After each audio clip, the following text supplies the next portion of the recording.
Baka sakali, sir, nagtitinda lang po akong lobo araw-araw para makakain po ako, sir. Ako na lang mag-isa. Ako na lang naghanap buhay para mabuhay ako. Dire-diretso ba't umiiyak ka, Nay? Ha? Dire-diretso. Labs, alam mo naman ako, basta... Kasi ngayon lang ako, sir, nakaganyan eh. Anong ibenta mo? Dito lang sa Pinay Stars. Magandang hapon po. Ako po si Gina Lama. Wow, may pangalan agad. Oh, ang bilis ah. Bilis. Uy, good! Ay, syempre. Not sure pa. Hindi ba? Ito naman masyado kong na... Alam mo naman, basta gold. Yeah. Na-mix ako sa mga gold. Okay, so, paabot ng tester. Gram. Uy, pares to din sa gold And ko. yung ano, yung timbangan please. Per manipis. Ganito yung gold ko. Saan yung ganito natin? Meron ba tayong ganyan? Oo.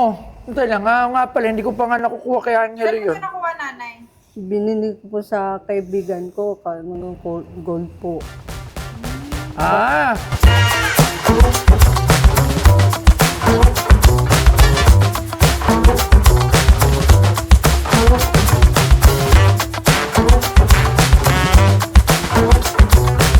Alam mo ba?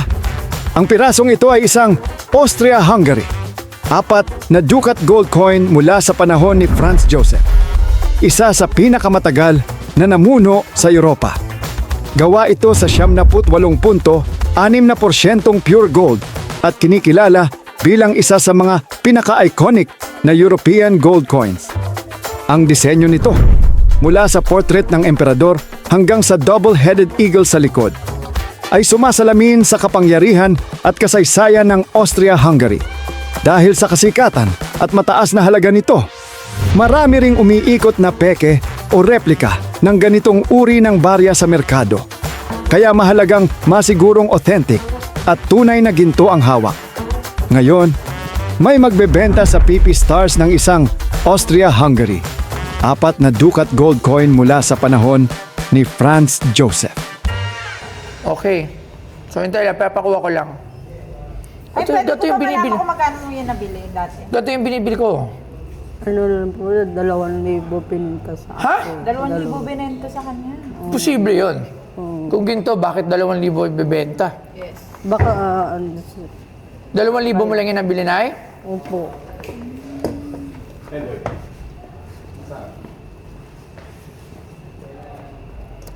Alright. Ikaw lang mag-isa pumunta dito, nay? Yung, wala yung, ako lang mag-isa. Pero Ikaw na lang manipis mag-isa eh. sa buhay? Opo. Ikaw lang mag-isa sa buhay? Opo. Yung mga, ano ko po, may mga pamilya na po, ako na lang ang isa, nag-vendors po ako ng lobo.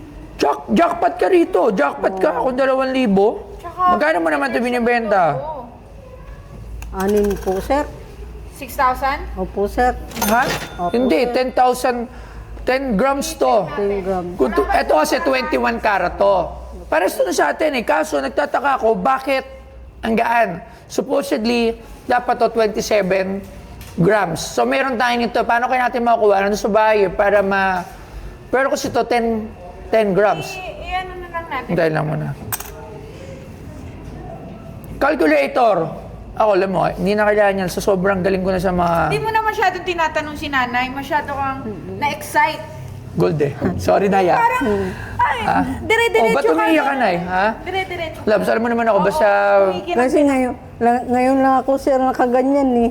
Sa tagal kong buhay, ngayon lang ako nakaganyan. Mag-isa na lang siya sa buhay. Ako na lang mag-isa. Ako na lang naghanap buhay para mabuhay ako. So, kung ito, 21 karat, ang halaga po nito, sa Pwede bang magkano makainin ba? na extension? Paano naman natin? Halaga nito nasa mga 77,000. Pwede. Sa tingin, 77,000. So, itatry muna natin. Kasi, nag-ano lang ako dahil, hintay lang ha. Check lang natin, nanay. Uy, umiiyak si nanay. 77,000 sa 2,000 niya. Saan mo naman nakuha ng 2,000 to? Turo mo naman sa akin, ay. 2,000. Hindi ko na nga na, so umalis na siya eh. Angelo, nasaan ka? Bahay. Pwede ka makapunta dito? Ano yan? Kasi dalhin mo din yung 2 kong gold coins. Kasi ito, may nagbebenta, oh. Pero, magaan eh. 10 grams. So, may expert mo ba ito? Antay lang. Ito na, testing muna natin. Di ba dapat 27 to? Yung 2 kong coins na sa'yo, 27 yun, di ba? Oo, baka ano yan? Baka... Hindi. Ano? Baka- I-check ko pa, hindi ko pa na-check eh. Pero nakuha, Ano yung gilid? hindi ko alam, hindi check ko kasi kakadating lang niya. Kasi ang nito, nakuha daw niya 2,000. Shoot natin. Magkaan. Pekaper! Ayun lang. Ayan lang. Nay. Akala ko gold. Hindi pala siya gold. Meron pala no? Meron yan. Marami yan actually. Peke? 0 karat. Hindi Ibig naman siya sabihin, peke. Usually may nakalagay na copy yan eh. Kung sisilipin mo, may nakalagay na copy. May nakalagay na copy. Hindi ko kasi tinignan kasi masyado excited. Ito pala. Tingnan ko Hindi nga. na nga masyadong interview si nanay, dire-diretso ka na dyan eh. Sorry na. Akala mo gold.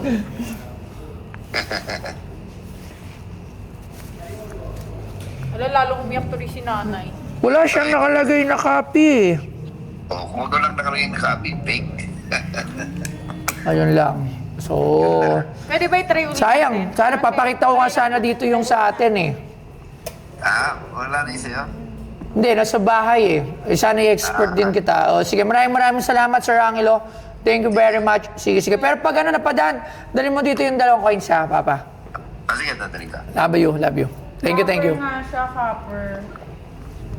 Copper. Nabili mo na. Karat. Nabili mo ng 2,000, Nay. Pero pagka ganito ba, not gold, wala pa rin bang value yung mismong coins? Walang halaga yan eh. Sad to say, Lalo siya umiyak. sad to say, Nay, wala tong halaga eh. So, ano to eh, fake to loves eh. Kahit sa Dami nagaganyan. 500, di ko nga ito bibilin eh. Saan naman niyo, boss? Sino ba nagbenta sa inyo nito? Yung kaibigan ko po, sir. Kaso umalis na po, sir eh. Hindi ko na siya nakita. Mag-isa lang siya.